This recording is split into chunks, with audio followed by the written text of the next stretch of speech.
قرآن مجید میں اللہ رب العزت نے پیغمبروں سے متعلق جتنے بھی واقعات بیان کیے ہیں ان میں نوحی انسانی کے لیے ہدایت اور پیغام ہے۔ کوئی بھی واقعہ مفہوم اور معنی سے خالی نہیں ہے۔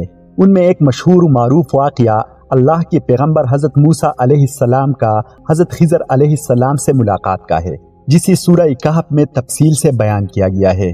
اس واقعے میں اللہ نے حضرت خضر علیہ السلام کے ذریعے اپنے کارخانہ مشیت میں رونما ہونے والے حادثات میں سے چند ایک سے پردہ اٹھایا ہے۔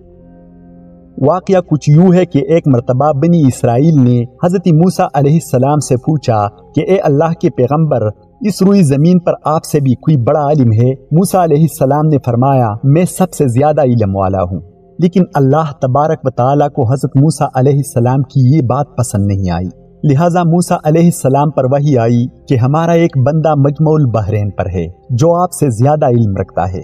اس پر حضرت موسیٰ علیہ السلام نے اللہ سے درخواست کی کہ انہیں اس شخص سے ملاقات کرنی ہے تاکہ انہیں جو غیر معمولی علم عطا ہوئی ہے اس سے استفادہ کر سکے۔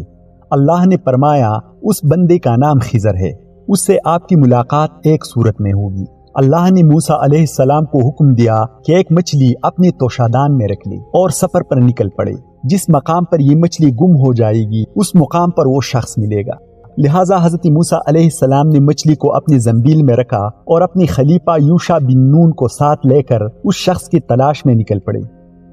چلتے چلتے جب آپ ایک دریا کے ساحل پر پہنچے تو آرام کرنے کے لیے وہاں کچھ دیر لیٹ گئے اور حضرت موسیٰ علیہ السلام کو نیند آ گئی۔ اس دوران اچانک وہ مچھلی تڑپنے لگی اور اچل کر اس دریا میں چلی گئی۔ حضرت یوشع بن نون نے دیکھا کہ وہ مچھلی جس جگہ گری وہاں پانی ساکت ہو گیا اور ایک راستہ سا بن گیا۔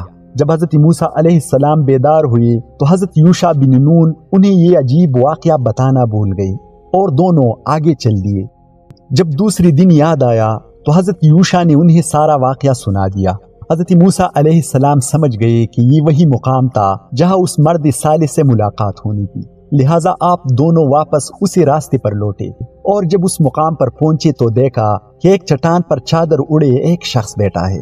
وہ شخص حضرت خضر علیہ السلام تھے۔ حضرت موسیٰ علیہ السلام نے انہیں سلام کیا اور اپنا تعارف کرانے کے بعد فرمایا کہ آپ مجھے وہ خاص علم سکھا دے جو اللہ نے آپ کو عطا فرمایا ہے۔ خضر علیہ السلام نے فرمایا کہ اے موسیٰ، ایسا ممکن نہیں کیونکہ آپ صبر نہیں کر پائیں گے۔ لیکن حضرت موسیٰ علیہ السلام نے اصرار کیا اور کہا کہ انشاءاللہ آپ مجھے صبر کرنے والا پائیں گے۔ خضر علیہ السلام نے کہا کہ پھر ایک شرط ہے کہ جب تک آپ میرے ساتھ رہیں گے کسی معاملے میں بھی مجھ سے سوال نہیں کریں گے جب تک کہ میں خود آپ کو اس کی حقیقت بیان نہ کر دوں۔ لہٰذا حضرت موسیٰ علیہ السلام نے شرط منظور کر لیا اور دونوں بزرگ ساحل کے کنارے چل پڑے۔ چلتے چلتے آپ ایک مقام پر پہنچے جہاں ملاح لوگوں کو کشتی پر سوار کر رہا تھا تاکہ وہ لوگوں کو دریا پار کرا دے۔ جب اس نے حضرت خضر علیہ السلام کو دیکھا تو پہچان لیا کہ یہ اللہ کے ایک نیک بندے ہیں، لہٰذا اس نے آپ دونوں سے کوئی کرایہ نہ لیا اور اپنی کشتی میں سوار کر لیا۔ جب کشتی چلنے لگی اور دریا کے لہروں کے درمیان پہنچی تو حضرت خضر علیہ السلام نے اس کشتی کا ایک تختہ توڑ دیا جس سے کشتی میں سوراخ ہو گیا۔ یہ دیکھ کر حضرت موسیٰ علیہ السلام نے کہا کہ اس ملاح نے آپ کے ساتھ کتنا اچھا سلوک کیا اور بدلے میں آپ نے اس کی کشتی توڑ ڈالی، یہ آپ نے بہت برا کام کیا۔ اس پر خضر علیہ السلام نے کہا کہ میں نے آپ کو پہلے ہی بتا دیا تھا کہ آپ صبر نہ کر سکیں گے۔ لہٰذا حضرت موسیٰ علیہ السلام نے معذرت کی اور کہا کہ میری اس غلطی کو درگزر کر دے، میں اپنا وعدہ بھول گیا تھا۔ اسی دوران ایک چڑیا آئی اور دریا میں چونچ ڈال کر پانی پینے لگی۔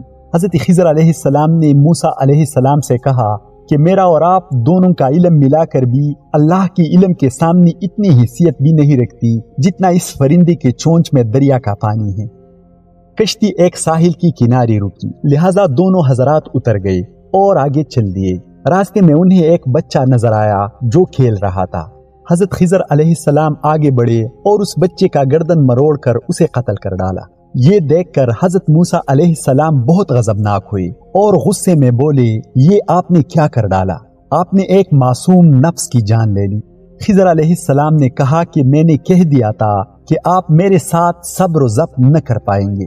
لہٰذا حضرت موسیٰ علیہ السلام نے پھر معذرت کی اور فرمایا کہ آخری بار میری اس غلطی کو درگزر کر دیجئے، اگر میں نے دوبارہ کوئی سوال کیا تو آپ مجھے اپنے ساتھ نہ رکھنا، بلکہ میں خود ہی آپ کا ساتھ چھوڑ دوں گا۔ پھر دونوں حضرات آگے چلے اور چلتے چلتے ایک گاؤں میں پہنچے۔ طویل سفر کرنے کی وجہ سے دونوں تھک چکے تھے، لہٰذا آپ دونوں اس گاؤں میں موجود لوگوں کے دروازے پر گئے اور ان سے درخواست کی کہ انہیں کچھ دیر کے لیے پناہ دے دے، مگر اس گاؤں کے لوگوں کے اندر رحم و انسانیت کا جذبہ ختم ہو چکا تھا۔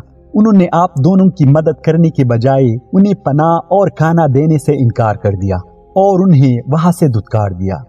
جب وہ اس گاؤں سے جانے لگے تو حضرت خضر علیہ السلام نے دیکھا کہ وہاں ایک مکان ہے جس کی دیواریں بوسیدہ ہو چکی ہے اور وہ جھکی ہوئی تھی اور وہ دیوار بہت جلد گرنے والی تھی، لہٰذا حضرت خضر علیہ السلام نے بڑی محنت سے اس دیوار کی مرمت کی اور اسے سیدھا کر دیا۔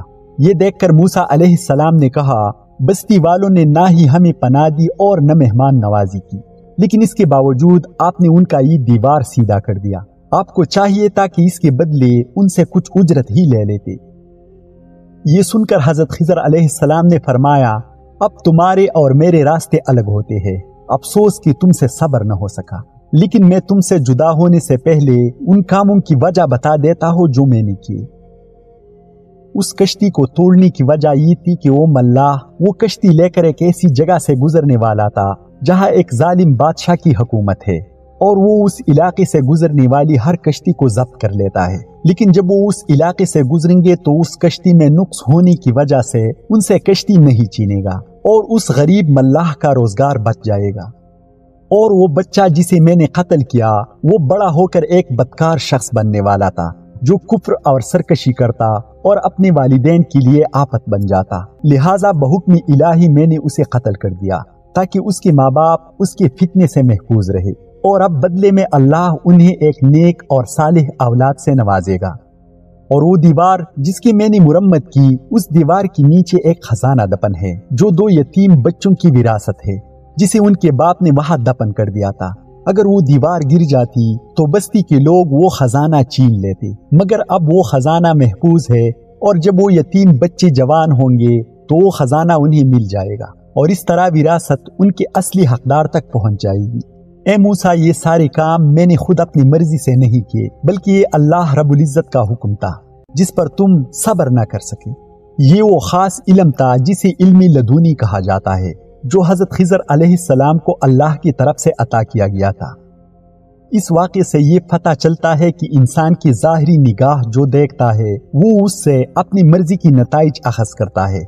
در حقیقت کائنات کی ہر چیز میں اللہ کی وہ مصلحت کار فرما ہوتی ہے جو انسان کی سمجھ سے بالا تر ہے، اور اللہ کے ہر کام میں بہتری کا کوئی نہ کوئی پہلو چھپا ہوتا ہے۔ اس لیے جو بھی معاملہ پیش ہو، ہمیں اللہ کی رضا پر راضی رہنا چاہیے اور صبر و شکر کرنا چاہیے۔